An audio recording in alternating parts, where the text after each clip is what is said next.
साल 1994 1994 का साल।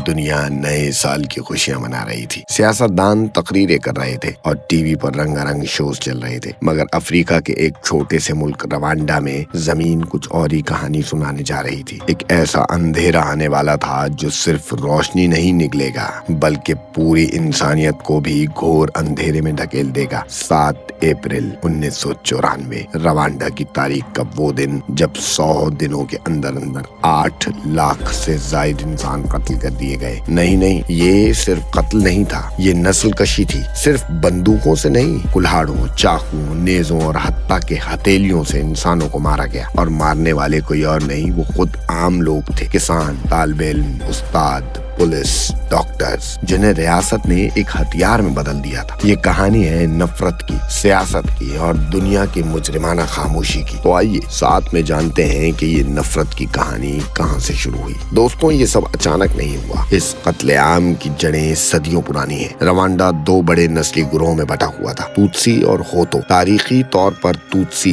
निस्बतन अमीर चरवाहे और हुक्मरान समझे जाते थे, जबकि होतो किसान और मजदूर थे। बेल्जियम के 9 आबादी दौर में इन फिरकों को गहरा किया गया। यूरोपीय हुक्मरानों ने तुत्सियों को ताकत दी, शनाख्ती कार्ड मुतारिफ करवाए गए और हर फर्द की नस्ली पहचान को लाजमी करार दिया गया। ये शनाख्ती कार्ड बाद में मौत के परवाने बन गए। 1959 में होतो ने बगावत की, हजारों तुत्सी कत्ल कर दिए गए और बाकी हमसाये ममालिक में पनाह लेने पर मजबूर हो गए। यही वो तुत्सी थे जो बाद में रवांडा पैट्रियोटिक फ्रंट यानी कि RPF बने। ये एक मुसल्लह ग्रोह था जिसने अपने मुल्क वापस आने का फैसला किया और यूं एक खूनी मुस्तकबिल की बुनियाद रखी गई। दोस्तों, किसी भी किस्म की आग लगाने के लिए हमें चिंगारी की जरूरत होती है। इस नफरत की आग को भड़काने का काम भी एक चिंगारी ने किया। 6 अप्रैल 1994 की रात रवांडा के सदर जोविनोल हाबियारेमाना का तैयारा दारुल हुकूमत की गाली के करीब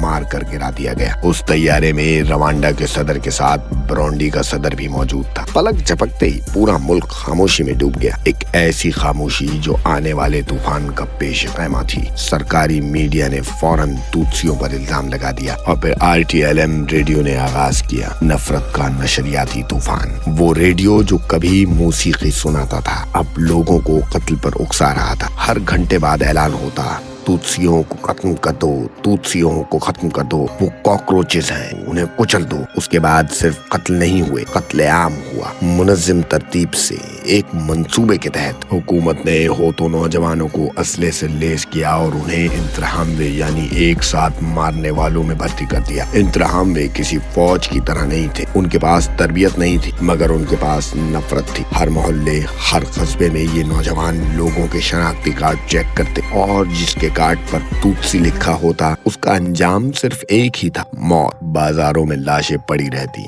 मस्जिदों, चर्चों, स्कूलों में लोग छुपने की कोशिश करते, मगर वहाँ भी खून ही बहता। कई जगहों पर तो पादरियों ने खुद दरवाजे खोले ताकि कातिल अंदर आ सके। इंसान नहीं रहा था, वो एक शनाख्त बन चुका था और उस शनाख्त की सजा मौत थी। यही सब कुछ नहीं था, औरतों के लिए अजियत की एक अलग जहन्नुम खोली हुई थी। हजारों खवातीन को अगवा किया गया, उन्हें रेप किया गया और कई औरतों को जानबूझकर एड्स ज़दा मर्दों के हवाले किया गया। उसकी वजह सिर्फ वक्ती अजियत नहीं थी बल्कि नस्ल की तबाही थी। उन औरतों से माँ बनने की सलाहियत छीनकर तुत्सी नस्ल को हमेशा के लिए खत्म करना था। ये औरतें रातों को चीखती थीं, दिन में चुप रहती थी। उनकी फरियाद दुनिया के कानों तक नहीं पहुंची। ये तशद्दुद सिर्फ जिस्मानी नहीं था, ये उनकी रूहों का कत्ल था। और मुजरिम कोई और नहीं, वही पड़ोस का लड़का था जो कभी सलाम करता था, आज कुल्हाड़ी लेकर खड़ा था। बच्चों को भी नहीं बख्शा गया। उनकी सिर्फ एक ही गलती थी कि वो तुत्सी पैदा हुए थे। बाज़ जगहों पर तो उन्हें दीवार के साथ दे मारा गया या नेज़ों से छेद दिया गया। कुछ को जिंदा दफना दिया गया और कुछ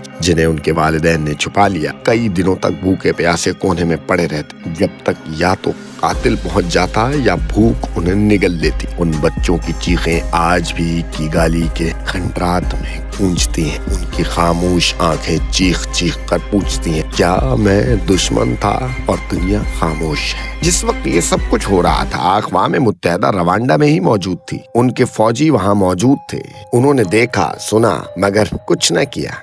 क्योंकि हुक्म था हाथ मत लगाओ। फ्रांस ने हो तो हुकूमत की हिमायत, अमेरिका ने उसे नस्ल कशी मानने से इनकार कर दिया, क्योंकि अगर मान लेते तो बैनुल अक़वामी कानून के तहत कुछ करना पड़ता, फौरी तौर पर कोई एक्शन लेना पड़ता। फौरी तौर पर एक्शन लिया तो गया, लेकिन वो एक्शन सिर्फ इतना था कि अक़वाम मुत्तहिदा ने सिर्फ अपने शहरी वहां से निकाल लिए, बाकी पूरा रवांडा जलता रहा और दुनिया देखती रही। मीडिया के कुछ रिपोर्टर्स आए, चंद तस्वीरें ली और चले गए। कैमरे बंद हो गए और लाशें जमीन पर गिरती रहीं। शायद कैमरों की बैटरियां खत्म हो गई थी, मगर इंसानियत का ज़मीर तो पहले ही मुर्दा था। दोस्तों, बुराई कितनी भी परवान चढ़ जाए, जुल्म कितना भी ऊपर चला जाए, मगर अच्छाई के हाथों बुराई को हारना ही पड़ता है। जून 1994 में वही तुत्सी जो बरसों पहले मुल्क छोड़ चुके थे, रवांडा वापस आए। रवांडान पैट्रियोटिक फ्रंट RPF बनकर। RPF ने हुकूमत के खिलाफ बगावत कर दी। उनके लीडर पाल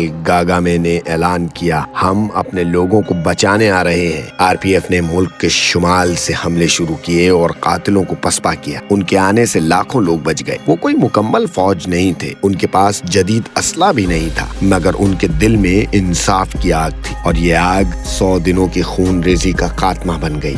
इस बदतरीन नस्ल कशी के बाद सवाल ये था कि इंसाफ कैसे हो। लाखों कातिल, हजारों रेप करने वाले और खामोश तमाशाई, सब पर मुकदमा कौन चलाए? अक़वाम मुत्तहिदा ने ICTR यानी international criminal tribunal for Rwanda कायम किया, जहां सीनियर रहनुमाओं पर मुकदमा चला। कुछ लोगों को उम्र कैद मिली, कुछ को सजाए मौत, मगर लाखों मुकामी कातिलों का क्या हुआ? उसके लिए रवांडा में गाकाचा कोर्ट्स बनाए गए, अवामी अदालतें लगाई गईं, जहां गांव के बुजुर्ग मुकदमा सुनते। कुछ लोगों ने सच कबूल किया, माफी मांगी और माफ कर दिए गए, मगर माफ करने वाले आज भी रात को चीख उठते हैं, क्योंकि इंसाफ और सुकून एक जैसे नहीं होते। दोस्तों, आज का रवांडा बदल चुका है। दारुल हुकूमत किगाली अफ्रीका का साफ तरीन शहर माना जाता है। पॉल कागामे वहाँ के सदर हैं और तरक्की का दावा कर रहे हैं, मगर हर इमारत के नीचे एक कब्र है, हर हंसते चेहरे के पीछे एक कहानी छुपी है। तालीमी निजाम में नफरत की जगह भाईचारा सिखाया जा रहा है। नस्लों की शनाख्त अब